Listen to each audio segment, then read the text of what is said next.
Hi everyone, we are Devi and Wenkong presenting about chloramphenicol and its inactivation in microbes. Let's begin.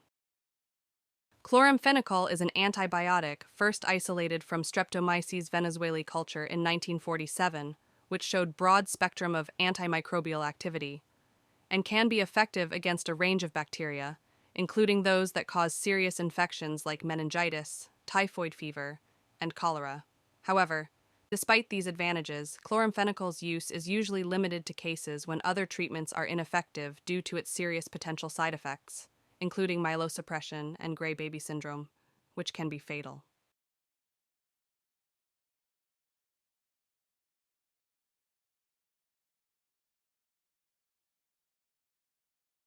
Chloramphenicol consists of two nitrogen-containing aromatic rings that established stability and overall structure of the molecule.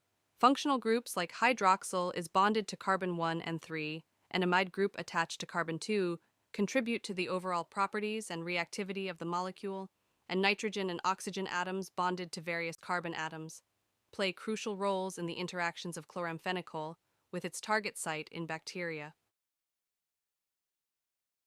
Widespread use of chloramphenicol has contributed to the emergence of antibiotic-resistant bacteria, making infections harder to treat.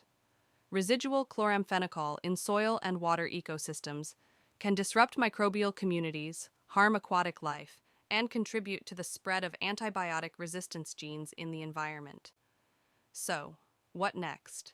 We need to treat chloramphenicol. Comparing with the physical and chemical organic pollutants removal methods, the methods of microbial degradation has been widely used worldwide due to its advantages of low cost and environmental friendliness. Hey, ever wondered how microbes become resistant to a particular gene? It's interesting. Let's enjoy this process. The very first sign that microbes are resistant to a particular antibiotic is observed if the microbes can grow well in the presence of that antibiotic. Next, bacteria can achieve antibiotic resistance through four fundamental mechanisms. 1. Inactivation physically destroy the antibiotic before they perform their job. 2. Alteration of binding sites disabled the binding of antibiotic in the active sites, modifying the active sites. 3. Alteration of metabolic pathway completely bypasses the activity of antibiotic. 4. Finally, reduction of accumulation keeps the intracellular level of antibiotics low.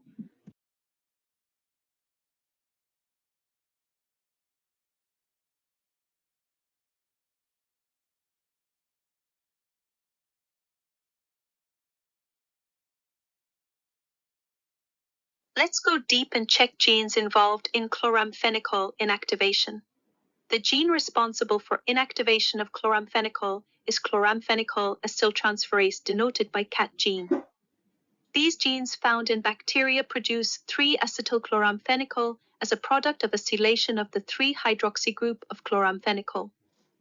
CAT gene are divided into three classes: CAT1, CAT2, and CAT3, with the enzymes of all three classes catalyzing acetyltransferase of CAP to yield 3-acetylchloramphenicol. CATB gene can be found in both plasmids and chromosomes.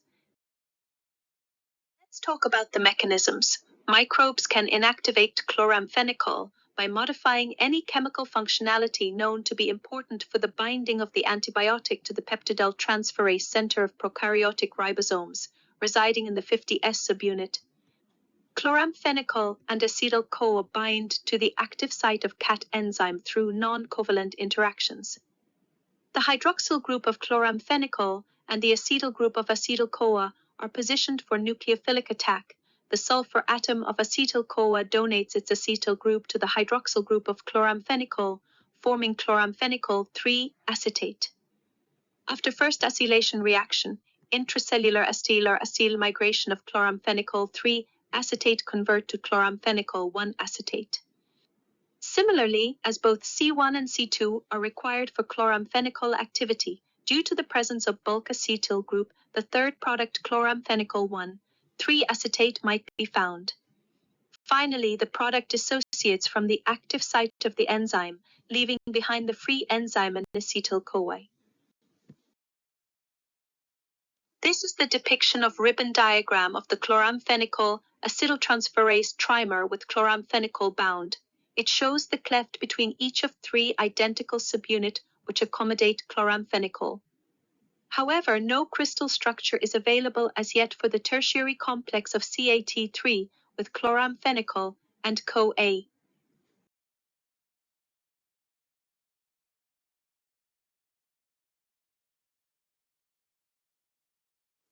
How do we know the particular gene is responsible for inactivating the antibiotic?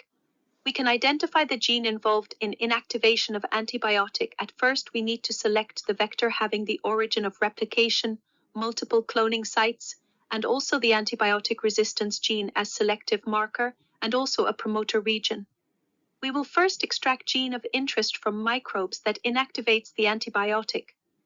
After amplification and purification, the gene will be ligated with the vector in appropriate ratio.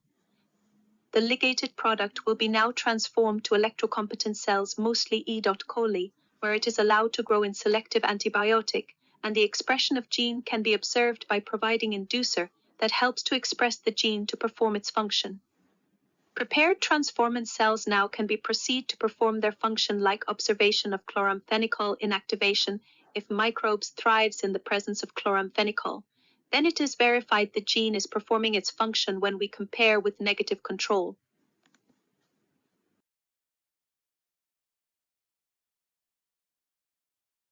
So, there are lots of microbes that can degrade chloramphenicol. For example, biodegradation of chloramphenicol, CAP, was studied in Sphingomonas sps CL5.1.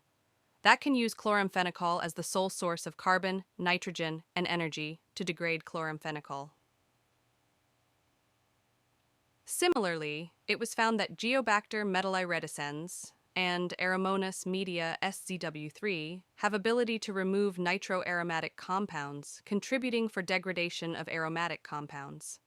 Bacterial communities work synergistically for degradation of contaminants. Like one strain may involve for inactivation of antibiotic, and another strain may utilize the susceptible compound as carbon and energy source.